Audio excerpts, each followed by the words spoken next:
शिकायत कर रहे थे, लेकिन कोई नहीं सुनाई हो रही थी, कोई नहीं। एप्लीकेशन भी डाल रहे थे वो, लेकिन नहीं हो रही थी एप्लीकेशन का कोई सुनवाई। बहुत परेशान थे उतार हटवाने के लिए, अपने ही चले गए, अपने ही चले गए वो छोड़ के। हमको कहाँ से लेकर आए, हम तो बर्बाद हो गए। रंजीत तिवारी एक पत्रकार जिसकी कलम से लिखी खबरें न जाने कितने पीड़ितों की आवाज बनी, न जाने कितने लोगों को न्याय दिलाया। लेकिन उसकी कलम से लिखी गई अपने गांव और अपने घर के ऊपर जा रही हाई टेंशन तार की खबरें गोंडा प्रशासन की नींद नहीं खोल पाई। हाँ, लेकिन गोंडा प्रशासन को जगाते जगाते इस पत्रकार की आंखें हमेशा के लिए बंद हो गई। उनकी पत्नी की आंखों से आंसू रो रो कर सूख गए हैं। कुछ भी कहने के लिए शब्द नहीं बचे। घर के आंगन में पसरा सन्नाटा कलेजा चीर देता है।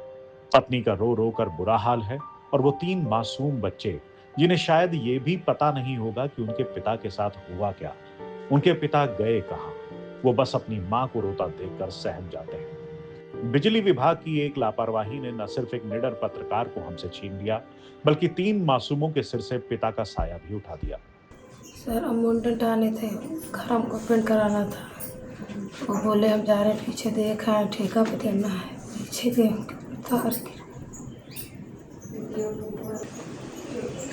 वो चले गए। हम क्या करें, करें, हमको कहाँ से लेकर आए, हम तो बर्बाद हो गए, बर्बाद हो गए। किसे किसकी लापरवाही मानते हैं आप? हम उसकी लापरवाही मानते हैं, लाइट वाली की गलती है, क्या करें। लगातार इसकी शिकायत वो कर रहे थे। शिकायत कर रहे थे, लेकिन कोई नहीं सुनाई हो रही थी, कोई नहीं। एप्लीकेशन भी डाल रहे थे वो, लेकिन नहीं हो रही थी एप्लीकेशन का कोई सुनवाई। बहुत परेशान थे उतार हटवाने के लिए, अपने ही चले गए, अपने ही चले गए वो छोड़ के। जिस जगह ये घटना हुई उसे देखकर आपका दिल दहल जाएगा।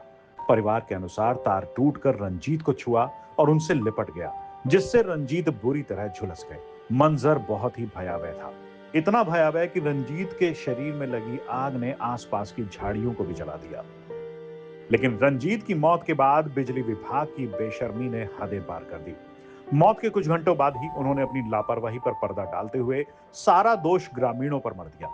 अपनी आख्या रिपोर्ट में मुख्य अभियंता यदुनाथ यथार्थ ने बताया कि पेड़ों टहनियों को काटने के लिए जब विभाग की टीम मौके पर पहुंची थी तो पड़ोसियों के विरोध करने के कारण पेड़ नहीं काटे गए। इस बारे में जब पड़ोसियों से गोंडा पोस्ट की टीम ने पूछा तो उन्होंने बताया कि यहाँ पर विभाग की टीम कभी भी आई ही नहीं। चौपाल लगा था, वहाँ व्यक्तिगत डीएम को एप्लीकेशन दिया गया है। दोनों प्रधान, पहले वाले इस साल वाले, सब प्रधानों ने एप्लीकेशन दिया, प्रिंसिपल ने दिया है। यहाँ के कोई कार्रवाई नहीं। वो कहे जगह पर क्या गाड़ी दी कि और नीट हो जाए, ये है लापरवाही। हमारा ये मांग है कि इनकी गिरफ्तारी की जाए और 1 करोड़ रुपया मुआवजा दिया जाए। 4 परिवार हैं और पत्नी को सरकारी नौकरी दिया जाए, ये हमारा डिमांड है।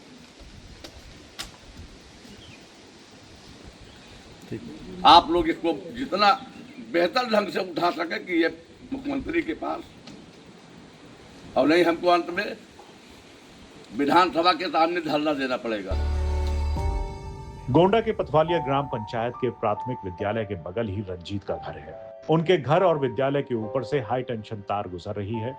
पिछले 10 वर्षों से विद्यालय और ग्रामीणों के द्वारा हाई टेंशन तार हटवाने के लिए पत्र और शिकायतें प्रशासन से विभिन्न स्तरों पर की जा रही थी। 20 जनवरी को आयुक्त शशि भूषण लाल सुशील ने बिजली विभाग को आदेशित किया था कि गांव के बीच से हाई टेंशन तार को हटाया जाए, लेकिन विभाग ने मंडल कमिश्नर के आदेश को नहीं माना, जिससे एक पत्रकार को अपनी जान गंवानी पड़ी।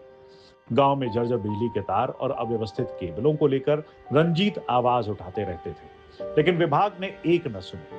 कहीं पर बिजली के केबल सड़क से कुछ ही फीट ऊपर है, तो कहीं पर घरों के छज्जों पर यह केबल बिछाई गई है। विद्यालय के छत पर यह केबल रखी हुई है, जो तेज हवाओं से छत से रगड़ खाकर कट सकती है और बरसात के दिनों में गीली दीवारों पर करंट दौड़ सकता है। ये बिजली विभाग की बड़ी लापरवाही है। समय रहते अगर इसे सही नहीं किया गया तो फिर से एक कोई बड़ा हादसा हो सकता है। बहरहाल बिजली विभाग के अधिकारियों पर लापरवाही के मामले में गैर इरादतन हत्या का मामला दर्ज हो गया है। जिला प्रशासन ने न्यायिक जांच के आदेश दिए हैं। 4 सदस्यीय टीम जांच करेगी। इस टीम में मजिस्ट्रेट, विद्युत विभाग अधीक्षण अभियंता, सदर तरफगंज न्यायिक और सीओ सदर शामिल हैं। 15 दिनों के अंदर जांच रिपोर्ट सबमिट करने के निर्देश प्रशासन ने दिए हैं।